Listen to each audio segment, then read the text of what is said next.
Mashallah. Gbogbo ayé ẹ súnmọ́ bí pàápàá jùlọ single mother àti wọ́ tọkọ ń palẹ́kún nínú ilé ní gbogbo ìgbà. Sépìntàn yàn lọ́dọ̀ Ọlọ́run ní àbọ̀ ṣìrìn àfọ́fà ni àbí tara rẹ̀ bọ́ àbákọ́lé Ọlọ́run torí n tó mú wọ sunkún lórí ọkùnrin ló mẹ́nìkan rẹ́rìn lórí ọkùnrin o ẹni tó wá rẹ́rìn lórí ọkùnrin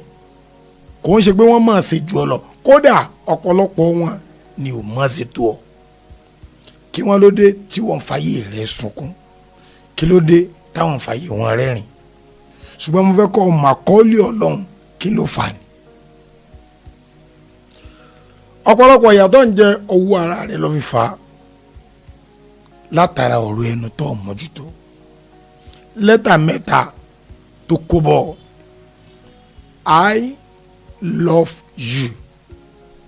kí ló mú I love you sọ sínú òkun ayé kí ló mú I love you yọ ẹ̀rín kúrò lẹ́kẹ̀rẹ̀ kó fi mú igi ojú rọ́pò kí ló mú I love you sọ di báṣabàṣa I love you ló sún ọ débi pé ìwọ nìkan ló ń dá ọmọ tọ I love you ọ̀rẹ́ orí ahọ́n lásán ló má di ọmọlẹ̀ ìwà sọkùnrin ni wọ́n fìyà jẹ ọ́ àdéhùn tó bá I love you ṣe onímọ̀jẹ̀mọ̀fẹ́ oníkóbá ọ nínú ròrí tèmi ọ̀pọ̀lọpọ̀ ni ó máa rò ṣé bó ṣe yẹ kó rí ni ṣé bó ṣe yẹ kó rí ni àmọ́ bí mo gbọ́pọ̀ lọ tèmi gbà ní èmi nìkan kọ́ mo mà dá o ṣùgbọ́n ó ṣe é ṣe kọ́rẹ́ ò tọ́ sọ́nà I love you too bẹ́ẹ̀ bá tí ì sọ I love you sóbì mi wà lẹ́kọ̀ọ́ gbà pé ẹni fẹ́ o àbí kò ń gẹ́gẹ́ sọ pé I love you kọ́ ọ má reply rẹ̀ ọmọlẹ̀ ni kò dìgbà tó ọba tó ṣe kí ni ọba tó rẹ́ra rẹ ní bíléèdì tẹ́ mu ẹ̀jẹ̀ kò dìgbà tẹ́ ẹ bá tó mu omi kò dìgbà tẹ́ ẹ bá tó lọ sọ́dọ̀ babaláwo àbá fàbí pásítọ̀ pé ẹ fẹ́ múlẹ̀ níbi ọ̀rọ̀ ẹnu I love you ó ti múlẹ̀ torí ní àtètè kọ́sì ni ọ̀rọ̀ wa ọ̀rọ̀ sì wà pẹ̀lú Ọlọ́run bẹ́ẹ̀ Ọlọ́run ni ọ̀rọ̀ náà Jòhánù orí kìíní ẹsẹ̀ kìíní náà tẹ́lẹ̀ lọ sọ́dọ̀ Nóòrù verse 15 Quran 24 ó ní ọ̀pọ̀lọpọ̀ yín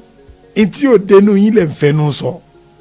ìtẹ́ ẹ̀ lè ṣe lè ń fẹnu sọ lóòótọ́ ló kéré lójú tí wọ́n tazàbù náà wáyé náà wọ́n wà indala azim but in the eyes of Allah it was a serious matter lẹ́nu tí ló ti fúyẹ́ ìwọ ti ṣàdéhùn ọtí múlẹ̀ pé I love you ìwọ ti ṣàdéhùn ọtí múlẹ̀ ọ ní I love you too sọmọ pé májẹ̀mú ń bẹ wípé ẹni tó sọ pé I love you sí ìtumọ̀ ọ̀rọ̀ tó sọ ni wípé gbogbo ẹkún ayé ẹ̀ ọ̀fẹ́ gbà gbogbo bànújẹ́ ayé ẹ̀ tó bá dé ẹjọ́ níní gbogbo ìdààmú ayé ẹ̀ tó bá dé ẹjọ́ níní kí wọ́n lóde tí ń gbá ọ létí tó kú lọ́dọ̀ ẹ̀ sọ ti gbàgbé tó sọ ni kí ló dé tí ń fẹ́ bí pọ́ tó ń ṣépè fún kí ló dé tí ò súnmọ́ tí ò sọ̀rọ̀ rẹ̀ dáadáa tọ́bẹ̀ sí ní lójó ẹlẹ́yìdá sọ ti gbàgbé I love you too ni. àwẹ̀ ẹni ọba rìnrìn àjò fẹ́ rántí májẹ̀mú o wípé ẹni tó fẹ́ gbé ayé rẹ̀ bọ̀ lọ́rùn rántí pé sọ wọ́ ọ̀tẹ̀ tí ò bá wọ́ ọ̀tẹ̀ gbogbo ìbànújẹ́ rẹ̀ ọmọ faradà ni o ìbànújẹ́ rẹ̀ ọmọ ṣe kíni ọmọ faradà ni mo wá sọ ń jọ sí mo ní gbogbo ẹnikẹ́ni tó bá pàfẹ́ lẹ́kún kó mọ́ gbàgbé pé ó kọ́ Ọlọ́run ọba níbẹ̀ lára àfẹ́ Ọlọ́run ọba ní fún yàn nífẹ̀ẹ́ onífìfẹ́ sí yàn lọ́kàn òun sì ní dúró tìyàn pẹ̀lú ẹ̀ má gbàgbé o bọ́ọ̀lì bọ́ọ̀lù ń jà o ìbádà kọ́ ọ sẹ́rí padà ìbádà ẹni tó palẹ́kún kọ́ palẹ́rìn kọ́rọ̀ tiẹ̀ náà kó lè bá jásayọ̀ torí tó bá ń pààyàn lẹ́kún lónìí ogún ọdún jìnnà lójú oníṣẹ́ẹ̀fì ọgbọ̀n ọdún jìnnà fọ́ba tí ó sẹ̀sán ẹni bá ń bẹ ní ibẹ̀ wọn lẹ́sàn dé ẹni tí ó sí ní ibẹ̀ wọn àdárò rẹ̀ ẹnu tí ó sí ní ibẹ̀ wọn àdárò rẹ̀ orin ni ọmọ rántí ìwọ tó bá ń pààyàn lẹ́kún pé lónìí tó ń ṣe yìí tó bá lógún ọdún lónìí 20 years lónìí ọgbẹ̀sán tó ń ṣe hàn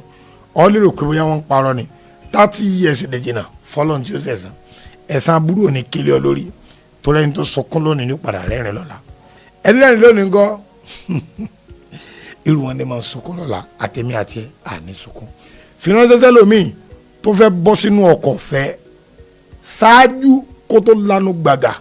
wípé mo nífẹ̀ẹ́ rẹ padà kó rò ó bọ́ọ̀lù àṣẹ èrò tó bá di next episode a máa kà fún yín eléyìí I love you ni Alfa Jeje Agba ló kọ́ mi o.